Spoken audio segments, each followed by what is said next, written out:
gotta be original, and everybody's gonna wanna diss you. KRS-One, one of the best rappers in our lifetime, said that in a song. And everybody is different. Now, this is obviously not a revolutionary thought, but it's just a regular statement that everyone's different, everyone's an individual. Now, following trends are cool, and honestly, it is important to have trends. But when it's all said and done, are you being yourself? Are you being original? Do you have your own identity? These are the questions you should ask yourself. People don't want to be an AFC, which is a term that I phrased, and it's called algorithm fashion clones. So in this video, we're going to be talking about individuality in fashion. So make sure you get your snacks, relax. And this is your boy Darius, the Hermit. We are in a good place in fashion right now, because over the last 4 years, there's been so many trends and micro trends. You guys seen it all from start to finish. And it's difficult to keep up with all these trends and all these micro trends. I swear every 3 months, every single 3 months, they were a different trend. And there's always something new, something coming out and something coming in. Now, new things are cool from time to time, but sometimes it can get played out, always switching it up and always doing different things because somebody else is doing it. And the main reason why I say that fashion is in a good place is simply because now nothing matters. Nothing even matters at all. It doesn't matter, just like Lauryn Hill said. Which is because now you don't feel that you're out of a trend. Now everything is one big conglomerate, which is basically collective effervescence, which is a phrase coined by Emil Durkheim. Whether you're into archive, whether you're into punk, whether you're into prep, there's a community out there that's willing to accept you for who you are. I've been seeing people mixing different styles from various eras and aesthetics. I'm guilty of that. You guys know I'm into workwear, vintage, and like streetwear.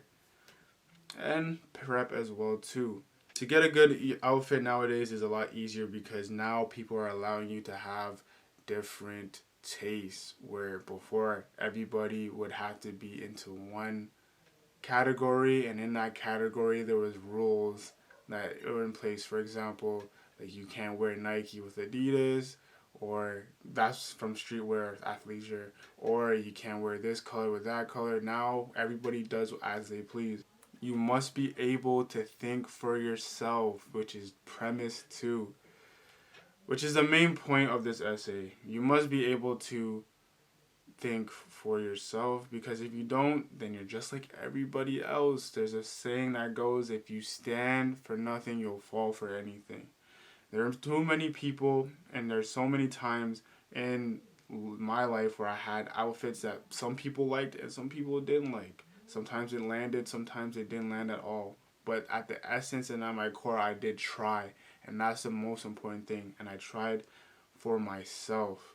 I had outfits or items that I thought I would kill it, but I end up looking goofy. And that happens, and that's okay. It's all about experimentation and trial and error. In fact, because at the end of the day, what you want is clothing to be an expression, and clothing speaks on your behalf even when you don't think it does. And that's the main point of this essay, is that people should be able to guess your interests and how you, based off on how you present yourself.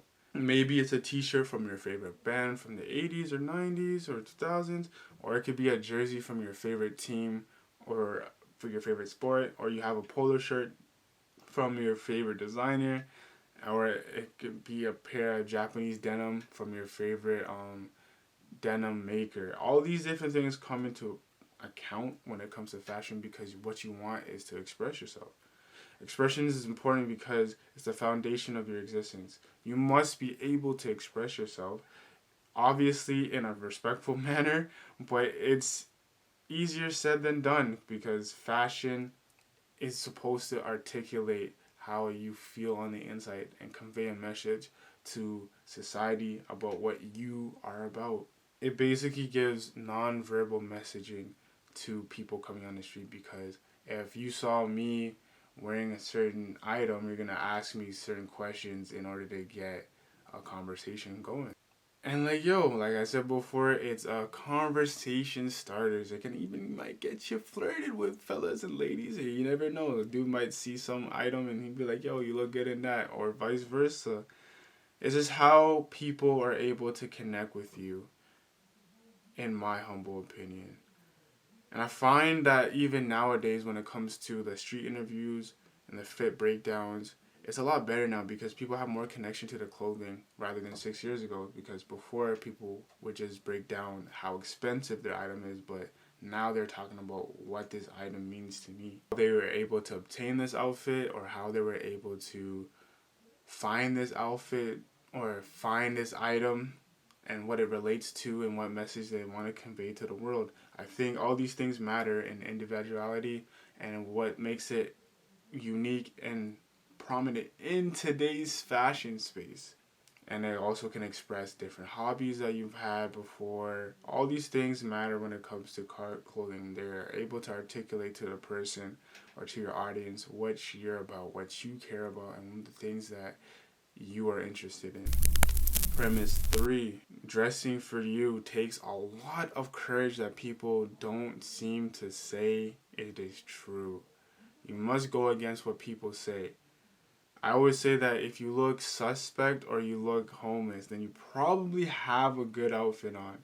If people who aren't into fashion question your outfit, you've already won the game, because it's not necessarily for them, because most people like outfits. They don't care for looks, and that's a different conversation for another time, but that's what it comes down to. Being able to stay fast and stay true to yourself when it comes to how you're dressed. I encourage you all to pretty much have different statement pieces that you would not normally wear that you could find that represents what you like. It's so important because as you evolve and as you grow, you can see your development change as time goes on. Taking inspiration from various sources. It could be from nature, it can be from a movie, it can be from music, it could be from your favorite sport, it could be from your favorite activity. All these things matter. For example, for me, I'm into wrestling, so a lot of my t-shirts in the summertime, I just wear wrestling tees from the 90s. These are all good outlets for you and I to find our space in fashion and find our individuality in fashion. I always marvel at older stylish people because you can tell that they're true to their style and they're not wavering from it, and their closet is very extensive, but it's always been that way since you can go back and look at their lookbooks and whatnot. They've always had that style, and it's true to them and true to their desires and how they used to live when they were my age, and they can explain and relate each item to a time and place in their life. This is what you want and what you should want to aspire to. And individuality is very crucial and definitely can showcase your lifestyle and your interests through the eyes of somebody else, and still having your own style and being true to yourself. So that's today's video. Individuality, how you can obtain it, what you should look for, and how it should be done.